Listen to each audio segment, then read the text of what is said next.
Number 3 को cover करना है, जिसमें हमने कुछ डिफिनेशन कर रहे हैं। जैसे कि डिफिनेशन आ रही है जर्नलाइज मैट्रिक्स की।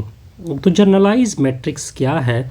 जर्नलाइज मैट्रिक्स वो मैट्रिक्स है जो जिसमें एक रेक्टेंगुलर एरे होती है, लेकिन उसमें नंबर ऑफ़ एलिमेंट की तादाद क्या होती है? m ज़रबे n। अब ये डॉट मल्टीप्लिकेशन मतलब होगा, यानी फॉर एग्ज़ाम्पल अगर इसमें 3 रो है, ठीक है, और इसमें 4 कॉलम है, तो इसमें नंबर ऑफ़ एलिमेंट की तादाद कितनी होगी? 12। अब इसकी शक्ल, इसकी जो शेप होगी वो ये आपके सामने मैंने रखा हुआ है। इसकी शेप, जनरलाइज मैट्रिक्स की शेप इस तरह होती है।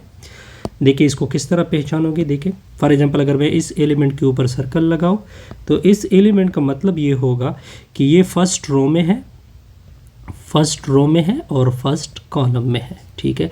अगर मैं इस एलिमेंट को सर्कल लगाऊं, तो इसका मतलब होगा फर्स्ट रो में पड़ा है और कौन सा कॉलम है? Second column. इसमें अगर सर्कल लगाऊं तो ये फर्स्ट रो में है, ठीक है, और फर्स्ट कॉलम में है। अगर मैं इसके ऊपर सर्कल लगाऊं तो ये आयत रो में है, यानी पता नहीं कहाँ पे पड़ा हुआ है, आयत रो में पड़ा, इस वजह से हमने इसको जनरल आयत किया। और कौन सी कॉलम में है? जेथ कॉलम में है। अगर मैं इसको देखूं तो ये एमत रो यानी एमत नंबर रो में पड़ा हुआ है और एनत कॉलम में पड़ा हुआ है, ठीक हो गया। तो जनरलाइज मैट्रिक्स की मैंने वजाहत दी।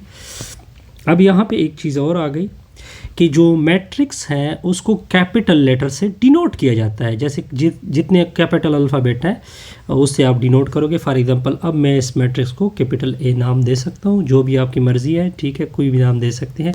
लेकिन इसमें एक मसला और भी है कि देखिए कि जो इनसाइड एलिमेंट होते हैं, ये मैंने एक वार्निंग दी है आपको, वो आप स्मॉल लेटर से डिनोट करोगे, वो कैपिटल लेटर से नहीं होंगे। वो किससे होंगे? स्मॉल लेटर से होंगे। ऐसा नहीं होगा कि फॉर एग्जांपल इधर ए लिख रहे हो, बी लिख रहे हो, सी लिख रहे हो, डी लिख रहे हो, नो, दैट्स अ रॉन्ग। बल्कि इस मैट्रिक्स को इस तरह लिखोगे ए बी सी डी। अब ये करेक्ट मैट्रिक्स हैं, ठीक है।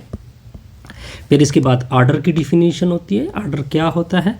देखिए आर्डर को मैं मैथमेटिकली इस तरह डिफाइन करता हूँ, एम दरमियान में क्या क्या डालोगे? बाई डालोगे। तो ये इसका आपने, यानी आप क्या करोगे? रो निकालोगे और फिर क्या निकालोगे? कॉलम निकालोगे।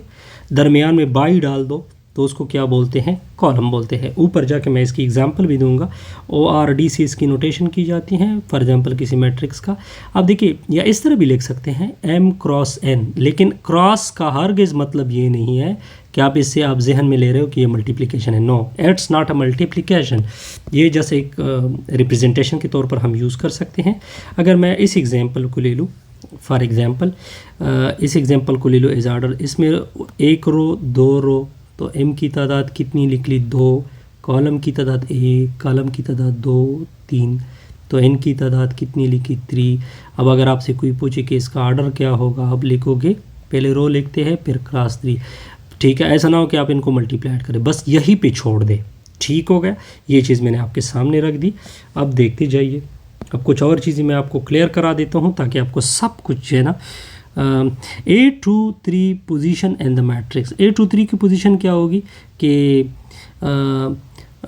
ये कौन सा एलिमेंट होगा? ये सेकंड रो में पड़ा है, थर्ड कॉलम में पड़ा है, ठीक है, और ये जयत कॉलम है, ठीक है, यानी कोई गायब कॉलम है, कहीं पे पड़ा हुआ है जी, ठीक हो गया जी। इसे हमारी, अब देखिए अब एक चीज़ और भी है। अगर किसी मैट्रिक्स, ये मैं नोट को डिस्कस कर रहा हूँ, अगर किसी मैट्रिक्स में सारे के सारे रियल नंबर हो, जैसे कि ये मैट्रिक्स है, अब ये रियल मैट्रिक्स कहलाता है।